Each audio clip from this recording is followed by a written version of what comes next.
안녕하세요. 윤빌리티 박소영입니다. 패키지 디자인 자소서를 쓸 때 여러분들이 그 지연 동기 굉장히 힘들어 하시잖아요. 그래서 이 지연 동기를 어떻게 써야 되는지 한번 볼게요.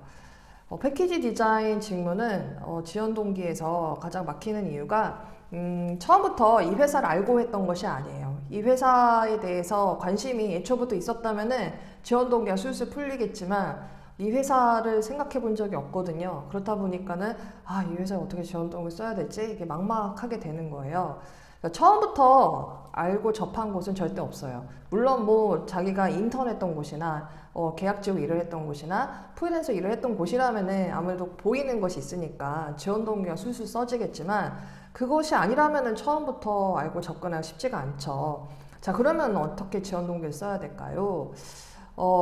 그 회사가 하고 있는 이 제품에 대한 관심이 첫 번째예요. 그냥 회사 막 조사해보고 뭐 인재상 보고 막 쓰려고 하시는데 그거보다 더 중요한 거는 이 회사가 하고 있는 일이 무엇인가. 여러분들은 디자인을 하러 가는 거잖아요. 그럼 이 회사가 패키지 디자인을 어떻게 하고 있는지 좀 살펴볼 필요성이 있습니다. 즉 기업 조사를 하라는 거예요. 그래서 기업 조사를 인재상을 보고 막 도전 열정, 뭐 열정적이다 하면서 막 이렇게 쓰시지 마시고 패키지 디자인이 도대체 어떻게 하고 있는지 회사의 그런 정보를 살펴보는 게 가장 중요하죠.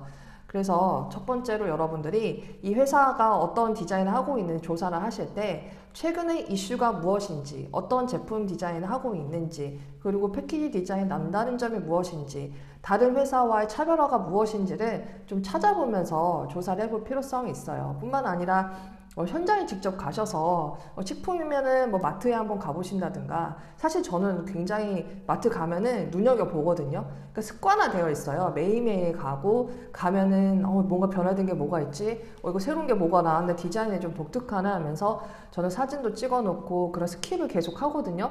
여러분의 그런 노력이 필요합니다. 그래야 여러분들 나중에 자기소개 쓸 때도 이 회사가 어떤 강점이 있는지를 생각을 해볼 수가 있거든요. 그리고 지원 동기를 쓸 때 이 회사에 대한 조사를 좀 완벽하게 하신 후에 그 다음에 이제 딱 열어서 무엇을 써야 되냐. 자, 직무 지원 동기부터 생각을 하셔야 돼요. 내가 패키지 디자이너로서 어떤 일을 했을까? 어떤 도움을 줄 수 있을까부터 생각을 해보세요.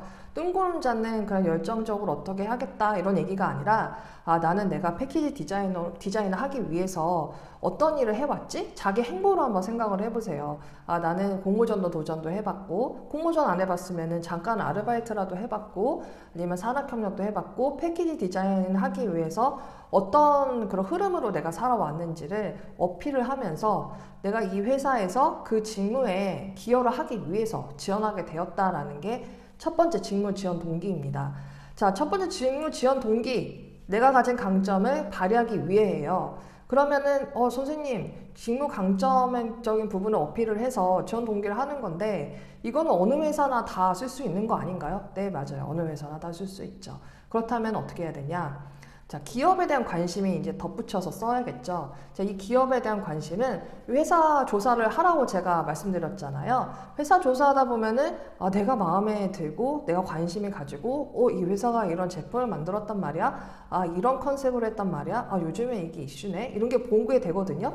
그런 부분들을 여러분들이 조사를 하셔서 녹이신 다음에 나도 이런 가치관으로, 나도 이런 컨셉으로, 아니 너네 이런 회사에서 이런 패키지가 너무 마음에 들어서 그 맥락을 끄집어내서 내가 이 디자인을 함께 동참해 보고자, 이 디자인을 함께 해보고자, 그리고 이런 디자인을 내가 감명을 받아서 내가 지원을 해보고 싶다는 생각이 들었다라고 쓰시면 됩니다. 자, 이렇게 말을 설명해 드리면 맞아 이렇게 쓰면 되지. 직무 지원 동기 이렇게 쓰고 기업 지원 동기 이렇게 쓰면 될 것 같아 이렇게 생각이 들잖아요.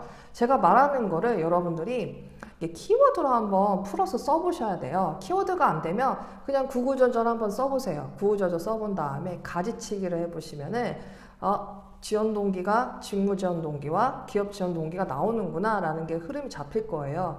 잘 쓰려고 하지 말고 나에 대한 정리하면서 기업의 제품이나 패키지 디자인에 어떻게 돼가고 있는지를 조사를 하신 다음에 연결고리를 잡으시면 됩니다. 그래서 여러분들이 지원 동기를 어렵게 생각하시는데 굳이 어렵게 생각할 필요 없어요. 이 회사가 어떤 디자인을 하고 있는지 내가 패키지 디자인에 어떤 역량을 가지고 기여를 할 거다라는 부분 포인트만 잘 잡으면 된다는 점, 그 점을 명심하시면 됩니다. 그리고 글자 수는 딱 정해져 있거든요. 근데 없는 편도 있는데 보통 글자 수가 기업은 정해져 있기 때문에 되도록 그 글자 수에 맞춰서 작성을 하시면 좋을 것 같아요. 뿐만 아니라 여러분들 소제목 같은 경우에도 필수로 쓰기도 하지만 글자 수가 적으면 그 소제목까지 넣기가 쉽지 않거든요. 그러면 두 갈씩으로 그 질문에 지원 동기에 대한 답을 먼저 두 갈씩으로 설명해 주시는 것도 좋습니다. 네, 패키지 디자인 지원 동기에 대해서 살펴봤는데요. 여러분들한테 제가 어떻게 써야 되는지 설명을 드렸지만 막상 쓰면 또 어려우실 수 있어요. 계속 이 유튜브 방송을 보시면서 그 맥락의 흐름과 방향을 잘 잡아서 해보시면 어느샌가 여러분들 잘 쓸 수 있는 그런 계기가 올 거라고 생각합니다. 또 궁금한 사항 있으시면 언제든 문의 주시고 유튜브에서도 만나고 여러분들 그 카카오톡에서도 질문을 주시면서 온라인과 그리고 무료 상담까지도 여러분들이 도움을 받으시면 좋을 것 같습니다. 이상으로 마치도록 하겠습니다.